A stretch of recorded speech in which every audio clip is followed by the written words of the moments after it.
વિદ્યાર્થી મિત્રો મજામાં હશો? આપનું સ્વાગત છે અમારી YouTube ચેનલ ધનવાડી શર્મા. વિદ્યાર્થી મિત્રો આજે આપણે ધોરણ 12 માં સ્ટેટનું જે બીજું ચેપ્ટર છે સુરેખ સહસંબંધ, એની અંદર આપણે પહેલી રીત જોવાની છે કે અવલોકનની કિંમત નાની હોય ત્યારે. તો વિદ્યાર્થી મિત્રો અહીંયા એક રકમ આપેલી છે કે આપેલ માહિતી પરથી વેચાયેલ મોબાઈલ ફોનની સંખ્યા અને નફો વચ્ચેનો સહસંબંધ શોધો. વેચાયેલ મોબાઈલ ફોનની સંખ્યા આપેલી છે અને નફો આપેલો છે. અવલોકનો વિદ્યાર્થી મિત્રો તમે જોઈ શકો છો કે નાના છે, બરાબર? 2 5 10 12 15 20 ની આસપાસના અવલોકનો હોય તો તમારે એ દાખલાને કેવો ગણવાનો? અવલોકનની કિંમત નાની છે એ રીતનો દાખલો ગણવાનો, બરાબર? તો કશું નહીં, એકદમ સહેલું છે. પહેલું જે ખાનું છે વેચાયેલ મોબાઈલ ફોનની સંખ્યા એને આપણે x કહી દઈશું અને બીજું ખાનું જે નફો છે એને આપણે શું કહી દઈશું? y કહી દઈશું.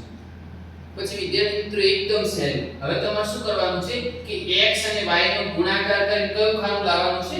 xy નું. મતલબ કે 3 6 18 8 10 80 12 15 180 5 10 50 7 9 63 5 8 40 xy લાયા. હવે તમારે x વર્ગ નું ખાનું લાવવાનું. એ પછી તો x છે એનો વર્ગ કરીએ તો 3 નો વર્ગ 9 8 નો વર્ગ 64 12 નો વર્ગ 144 5 નો વર્ગ 25 7 નો વર્ગ 49 અને 5 નો વર્ગ 25. એવી જ રીતે y નો વર્ગ કરી નાખવાનો. તો 6 નો વર્ગ 36 10 નો વર્ગ 100 15 નો વર્ગ 225 10 નો વર્ગ 100 9 નો વર્ગ 81 અને 8 નો વર્ગ 64.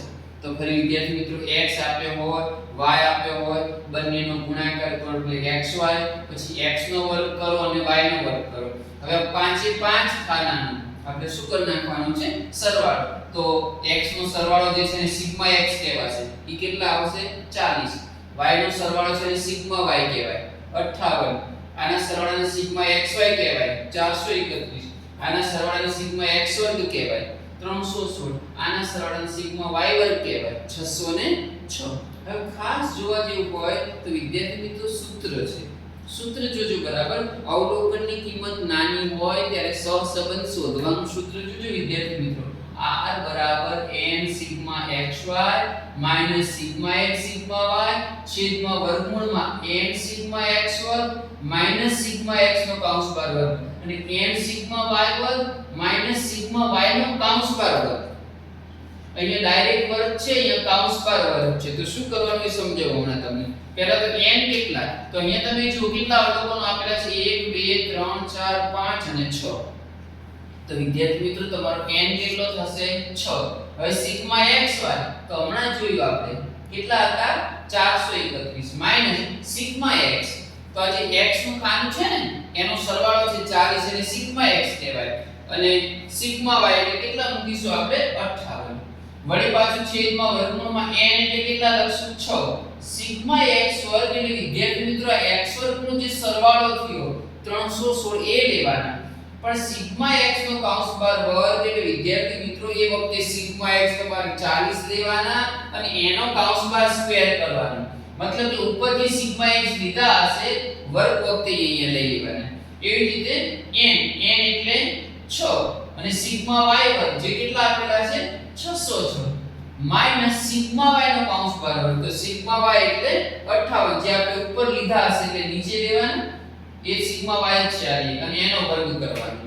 હવે 431 ગુણ્યા 6 કરશો તો 25 86 આવશે. 40 ગુણ્યા 58 કરશો તો 23 20 આવશે. 6 ગુણ્યા 316 કરશો તો 18 96. 40 નો વર્ગ કેટલો આવશે વિદ્યાર્થી મિત્રો? 1600. બધું કેલ્ક્યુલેટરમાં આરામથી કરી શકાય. પછી 6 ગુણ્યા 606 કરશો તો 36 36 આવશે. 58 નો વર્ગ કરશો એટલે 33 64 આવશે. હવે 25 86 માંથી 23 20 બાદ કરો એટલે 266 અને 18 96 માંથી 1600 બાદ કરશો એટલે 296 આવશે. બીજી રીતે 36 36 માંથી 33 64 બાદ કરશો એટલે 272 આવે. હવે એના અલગ અલગથી વર્ગમૂળ કાઢવાના બદલે વિદ્યાર્થી મિત્રો એવું કરશો ને અલગ અલગ વર્ગમૂળ કાઢશો તો જવાબ બદલાઈ જશે.